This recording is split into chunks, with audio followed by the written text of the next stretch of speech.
Hello students, आज हम पढ़ेंगे फ़ाइल हैंडलिंग के बारे में।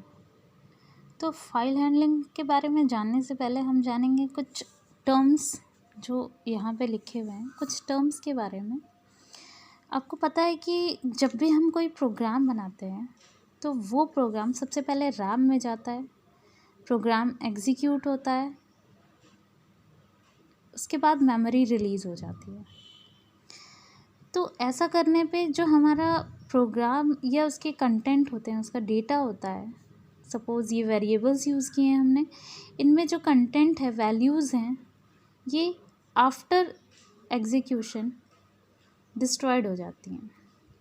तो इन वैल्यूज़ को रिज़र्व रखने के लिए अगर हम चाहते हैं कि इन वैल्यूज़ को हम परमानेंटली रख सकें अपने पास, ताकि हमें बार बार एग्जीक्यूट कराने पे डेटा एंटर करने की ज़रूरत ना पड़े, तो उसके लिए हम इन्हें सेव करते हैं एज अ फाइल, और इस डेटा को हम परमानेंटली स्टोर करते हैं। परमानेंटली स्टोर करने के लिए हम सब जानते हैं कि सेकेंडरी डिवाइसेस का यूज़ करना पड़ेगा या सेकेंडरी स्टोरेज।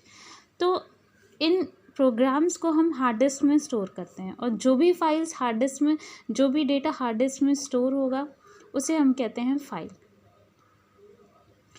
तो अगर हमने एक हार्ड डिस्क में एक फ़ाइल बना ली, जब भी प्रोग्राम रन होगा तो उस फाइल को हम एक्सट्रैक्ट करेंगे from hard disk to RAM, program execute होगा, मेमोरी रिलीज़ होगी और फिर से फाइल यहाँ पे ही सेव रहेगा। तो फाइल को एक्सट्रैक्ट करना और रिलीज़ करने को ही हम कहते हैं फाइल हैंडलिंग। तो आप जानते हैं कि कोई भी फाइल अगर एक्सट्रैक्ट होती है तो अगर उसमें नंबर ऑफ़ एरेज़ हैं, अगर नंबर ऑफ़ वैल्यूज़ हैं, नंबर ऑफ़ एलिमेंट्स हैं इन टर्म्स ऑफ़ एरे, तो आपको पता है कि कुछ सबका एक प्रॉपर, सपोज़ इतने सारे एलिमेंट्स हैं, सबका एक प्रॉपर एड्रेस होगा। तो एड्रेस होगा, इट मीन्स कि वो वैल्यूज़ को हम एक्सेस कर सकते हैं उनके एड्रेस से, और एड्रेस को स्टोर करने के लिए हम यूज़ करेंगे पॉइंटर। पॉइंटर, हम सब जानते हैं कि पॉइंटर क्या करेगा, उसके बेस एड्रेस को पॉइंट करेगा, और इस पॉइंटर का फाइल बनाने में सबसे बड़ा यूज़ है। पॉइंटर के बिना कोई फाइल नहीं बन सकती, हमें पॉइंटर का यूज़ करना ही पड़ेगा, क्योंकि उसके थ्रू ही हम किसी भी प्रोग्राम के वैल्यूज़ को एक्सेस कर सकते हैं। ठीक है, तो अगर हम चाहते हैं कि जो भी डेटा हमारा लॉस्ट हो जाता है एक बार प्रोग्राम एग्जीक्यूट होने के बाद, उस प्रोग्राम को हम परमानेंटली स्टोर करना चाहते हैं, तो हम यूज़ करेंगे फाइल का।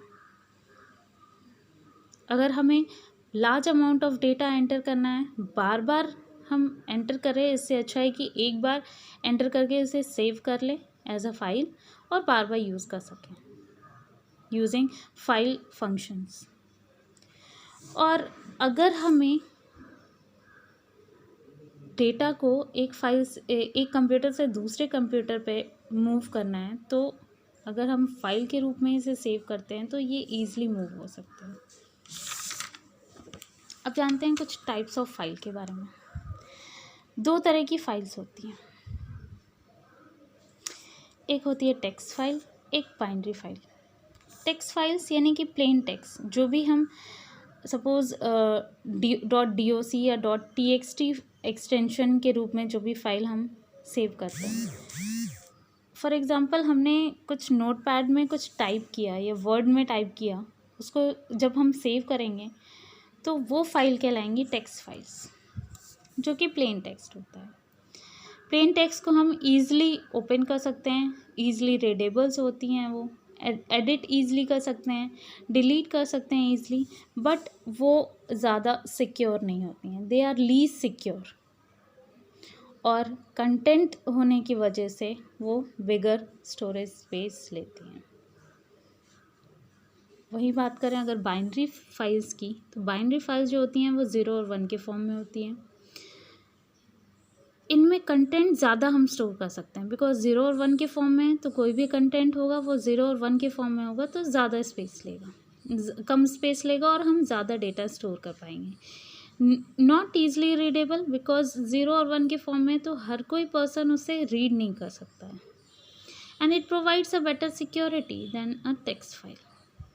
सो दो तरह की हमने फाइल पढ़ी, text file and binary file. Thank you.